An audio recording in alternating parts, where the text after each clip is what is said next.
Just when you think you're holding it all together, bam.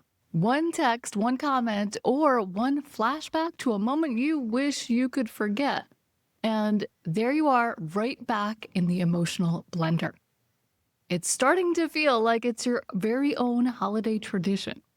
And if you can relate, you're definitely not alone. Most people are more stressed out during the holidays. And it's not just the to-do lists. This season hits your nervous system differently. But once you understand the deeper reason why the holidays seem to just suck, you can stop spinning out and start taking your peace back, even if nothing around you changes. My name is Christina, and on this channel, we dive into the psychology and neuroscience behind emotional abuse, healing, and everything in between. So let's talk about what's actually going on in your body right now. It's not just in your head. The holidays really do mess with your system. Everything that normally keeps you balanced, like your routines, your sleep, even the foods you eat, it all goes out the window as we stay up late wrapping gifts and washing down Christmas cookies with a glass of eggnog. We're doing all of this in the name of holiday cheer, but we're still completely out of our routine. And your nervous system loves predictability. It's how your body knows you're safe. But then November and December come in like a wrecking ball. Your schedule changes and you stay up later. You eat differently, you spend more, you travel more, and like it or not, you socialize more. And your body is like, wait, what happened to our routine? Who even approved all of this? And that loss of rhythm is the first thing that sets your system on edge. It's not the only thing, but it's the first domino to fall. Then comes the second domino, the sensory overload. So there's music blasting in every store, crowded spaces, 10 different people talking at once. And for a sensitive or already stressed system, that doesn't feel festive. It's more like a bunch of micro activations coming at you all day long. And now we're getting deeper into the problem with an already dysregulated nervous system. So let's throw emotional time travel onto the heap. Every smell, song, and even the decorations, they all light up parts of your brain that store old emotional memories. If the past holidays meant conflict, loneliness, or walking on eggshells, your body does not forget that. It recognizes the pattern and it says, oh, right, this is the time of year we brace for impact. So even if your life is peaceful on the surface now, you may still feel tense or anxious for no obvious reason. And then there's the social exposure. The part society likes to pretend is always positive. So you can go all year keeping things calm and keeping distance from the people who drain you. And then suddenly you're thrown into dinners and parties where you're assaulted with endless questions and unsolicited opinions. Even the how have you been small talk can feel like a pop quiz you didn't study for. And that's not necessarily social anxiety. That's your nervous system reading this evaluation as judgment and potential danger. And then finally, as if we need more, there's the expectation crash. So your brain gets a little dopamine hit every time you imagine how great something's going to feel. And then, if reality comes in and disappoints you, there's a crash. Because then your dopamine drops, cortisol rises, and you're left wondering why you feel irritable or flat instead of merry. So there are definitely reasons why you feel dysregulated during the holidays. Your nervous system is juggling a disrupted rhythm, sensory overload, emotional flashbacks, societal exposure, and dopamine crashes, all at once. So translation? You feel dysregulated because you are dysregulated. And that's not your fault. So your nervous system is already working overtime. You're tired, overstimulated, probably running on caffeine, sugar, and stress. And then on top of it all, you're expected to perform. And this causes an inner conflict within you. So your system gets pulled in two directions. First, you need to be more productive. So you still need to get all the regular things done. And on top of that, you have more stuff to do because of the holidays. And you also need to be more emotionally available because this is typically a time for family, nostalgia, and connection. And that's an impossible mix for a nervous system that is already on guard. You can't stay defended and deeply connected at the same time. While at the same time, all the cultural cues, like the music, the lights, and even the commercials, tell you this is a time for joy, connection, and love. But when you're getting the message from every source that this is what you're supposed to be feeling, and your body doesn't actually feel that way, it triggers a deeper level of shame and confusion. Your system doesn't just feel pain, it feels wrong for feeling pain. And that mismatch between I should feel happy and I actually feel tense or sad is what supercharges this dissonance. And your brain interprets it as danger, actually a social threat. Because in primitive terms, being out of sync with a group once meant exile. So if your childhood holidays involved conflict, disappointment, or having to perform to be loved, your nervous system remembers that script. And you might tell yourself, that was a long time ago. But your body is still living it in real time. And right now, some of you may be relating to this a little bit too much, and you might be thinking that your normal state is a mix of this inner conflict. And you might be right. But for most people, it's worse during the holidays. So the holidays are basically a perfect storm for your nervous system.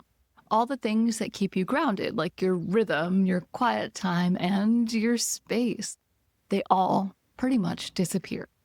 And in their place comes a mountain of shoulds. You should be grateful. You should be happy. You should feel connected in this magical time. Basically, you're shoulding all over yourself. So you play along while your body's holding back everything that doesn't fit the picture. And that disconnect really hits on a deep level because pretending to be okay when you're not activates the same survival wiring that once protected you from emotional danger. And we're talking about more than just opening up a ball of stress. What we're actually doing here during the holidays is opening up old stories. Stories about who you need to be to stay safe or loved or accepted. I'm talking about the core wounds that shape how we see ourselves and what we think we deserve. So let's talk about a few of those core wounds, the ones that tend to flare up the most this time of year. So first, there's rejection and abandonment. And this one shows up when you feel left out, forgotten, or like you don't really have a place. So maybe the invitations don't come, or they come out of obligation. Or maybe the people you wish would reach out don't. And your adult mind might say, whatever, it's fine. But your body remembers every time being left out meant being unsafe. And that's why loneliness during the holidays hits differently. It's not just missing people. It's your system reliving what it felt like not to be wanted or not to be included. So then there's shame and unworthiness that creates this comparison spiral. So these are the highlight reels you're seeing, the perfect family photos, the "so what have you been up to" questions. Every one of those moments causes you to ask yourself, are you enough? And shame, real shame, isn't a thought. It's not logical. It's a full body shutdown. It makes your chest tighten, your stomach sink, and your energy just collapse. Your body remembers the time love felt conditional, when being accepted meant performing, achieving, or staying small. So when everyone around you seems to be thriving, and you're just trying to stay afloat, your system braces, thinking, here we go again, and I'm not measuring up. So now let's talk about the wound of invisibility and neglect. And this one sneaks in when you're surrounded by people, but you still feel unseen. So you might play the role you've always played. So whether it's the helper, the peacekeeper, or the strong one. On the surface, it looks normal, right? It looks like it always has, and it looks like connection. But underneath, it feels like you're disappearing. And that hollow, checked out feeling you get at gatherings isn't apathy, even though you're having trouble accessing your deeper emotions. It's your body trying to protect you from that feeling of being overlooked again. And another big wound that gets triggered is failure and inadequacy. The holidays mark time, which means they also highlight whatever feels unfinished. So you see other people hitting milestones, whether it's in their relationships, with their kids, with their careers, and there's a part of your brain that jumps up to keep score. And again, you start shooting all over yourself. I should be further along by now. And what you're feeling is more than just envy. It's grief for the version of your life you thought you'd be living by now. And your nervous system reads that gap between expectation and reality as a loss. And now let's talk about betrayal and loss. Because there's a very real pain that comes from absence. People who've passed, relationships that ended, or family that you had to go no contact with to stay sane. The holidays are full of reminders that love can both heal and hurt. And for your system, those two feelings are still all tangled up. And that's why you can miss someone and resent them at the same time.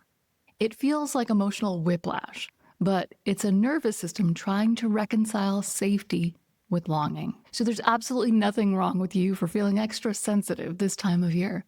You're just feeling into the places your body still believes it needs to protect. But the holidays don't actually create these wounds. They just press on them hard enough for you to notice that they're still there. So maybe it's not the holidays that are actually the problem. Maybe the holidays are just taking away the things that normally keep the pain out of view. All year long, you've got structure, work, routines, and all these habits, the things that keep your brain focused and your emotions in check. But when November, December hit, the structure melts away. And in that quiet or that chaos, whatever it looks like for you, whatever's still unhealed finally gets loud enough to hear. So maybe it's the loneliness that you push aside at every other time of year. It suddenly feels unbearable.